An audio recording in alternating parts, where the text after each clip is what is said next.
Рахманова Элина Үсеновна 11 августта кыз 4 килограмм 45 грамм кена. Ымыркайларды төрөтүүндө каттаган долбоор иштей баштады. Мындай санариптештирүү менен балдарга туулгандыгы тууралуу көөлүк алуу маселеси жеңилдеди. Элина Рахманова Ош облустук төрөтүүндө 3-чү наристесин жарык дүйнөгө алып келген. Ал төрөтүүнөн дароо эле ымыркайдын туулгандыгы тууралуу аныктамасын алып көөлүк алууда. Мурдагыдай документ алуудагы убаракерчилик жоюлганын кошумчалады.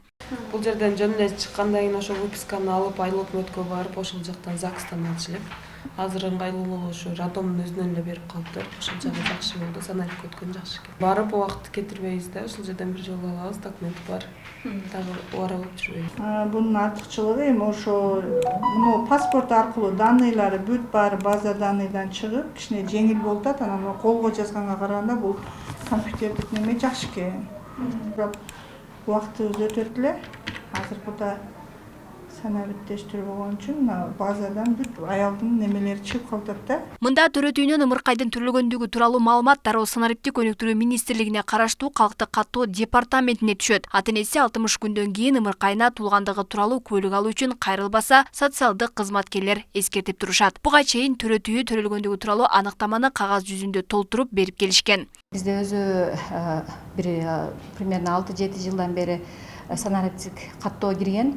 Буга чейин аялдар төрөгөн кезде келип кагаз түрүндө келип справка жаздырып кетишчи эле.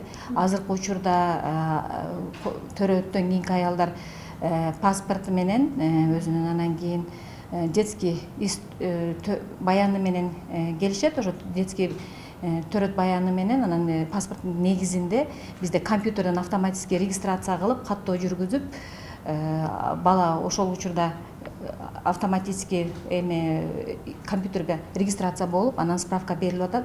Анан аялдар ошо справканын негизинде метрикке ала алышат.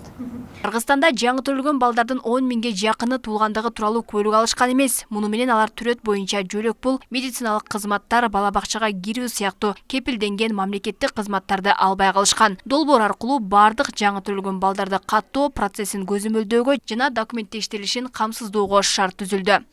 Өкмөттүк акселераторлор программасын ишке ашыруунун алкагында 2024 жылдын май айында кыска мөөнөттүн ичинде бир нече мамлекеттик органдардын маалыматтык системаларын интеграциялоо жүргүзүлдү. Натыйжада бул бардык жаңы төрөлгөн балдарды каттоо процессин натыйжалуу көзөмөлдөөгө жана алардын толук документтештирилишин камсыздоого мүмкүндүк берет. Эмгек социалдык камсыздоо жана миграция министрлигинин март айындагы маалыматына ылайык өлкөдө документи жок 266 бала бар. Бир жыл мурун бул сан 445 деп маалымдалган. Улуттук статистика комитетинин маалыматына караганда Кыргызстанда 18 жашка чейинкилердин саны 2 миллиондон ашат. Алардын 47% 7 жашка чыга элек балдар. Алмагүл Эркебайкызы, Эркинбай Бакиров, Ош ТВ.